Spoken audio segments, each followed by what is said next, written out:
Their whole economic system is broken down.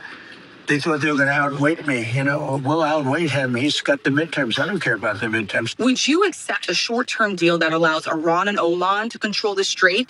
And would they have to open it immediately, or would you be open to that happening over a period of time? No, the strait's going to be open to everybody. It's, and who would control it? International waters. Nobody's going to control it. We're going to watch over it. We'll watch over it, but nobody's going to control it. Oman will behave just like everybody else, so we'll have to blow them up. They understand that. Do you accept an agreement with Iran that just calls for further talks on the uranium, or is the only option? No, I would for some of it, because it's a memorandum of understanding for speed. And one of the things that will happen is the strait will open immediately. But it's got to be perfect. I'm not going to do this. I didn't do this to get a crummy agreement. President Trump saying no one will control the Strait of Hormuz and that he won't accept a crummy agreement, as Iran is now threatening retaliation, accusing the United States of violating the fragile ceasefire agreement following the U.S.'s self-defense strikes just the other night. Joining us now, former Army Captain DougTruax is with us, and it's great to have you on the program tonight. Thank you for being here. I want to get your take on the cabinet meeting today, the messaging that came from Donald Trump himself and the administration regarding Iran. Well, thanks for having me on, Jackie. Yeah, so it's getting the situation is getting very pressurized for Iran. I think it is for us on some level with the gas prices and the political fallout potentially. But like the president said, he's not too worried about that, nor I don't think he should be, because we look at what's going on here with Iran, the way these guys have acted forever now, 47 years.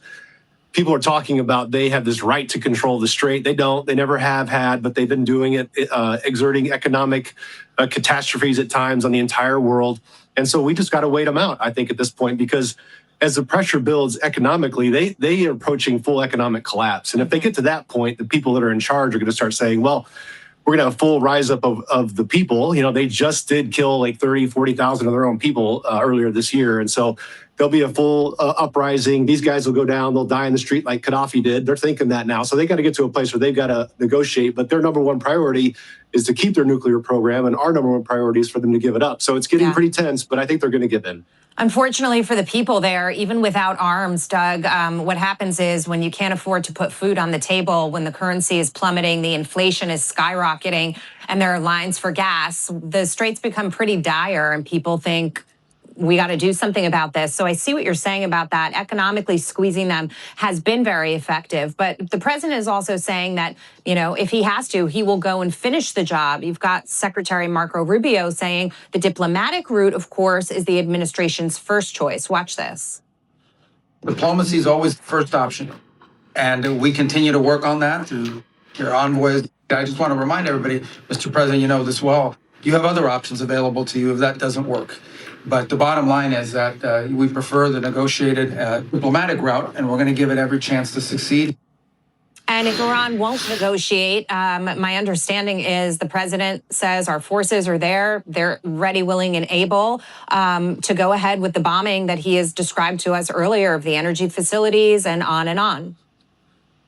Yeah, and I wouldn't be surprised if another week or two goes by and it gets pretty obvious that these guys are just stringing everybody along because they're just trying to play for time. They think if they push this long enough, the president will be like the rest of the presidential can kickers and just try to get the situation over with. But I don't think he's going to. And so there might be a window of time here where it's another week or two or maybe more of bombing and no more talk. And then that gets over and we've destroyed some of their infrastructure, which nobody wants that. I mean, nobody wants more suffering for the Iranian people. Yeah. But it may have to happen. And then they'll be back at the table and it'll be time to negotiate and they'll hopefully come back in more good faith and we'll get closer to the end. No, what did he say? No dollars, no dust. No dust, no dollars. That's right. And that's the most important thing. DougTruax, thank you so much. Great to see you tonight. And thank you for your service to America. You got it. Let's get to this.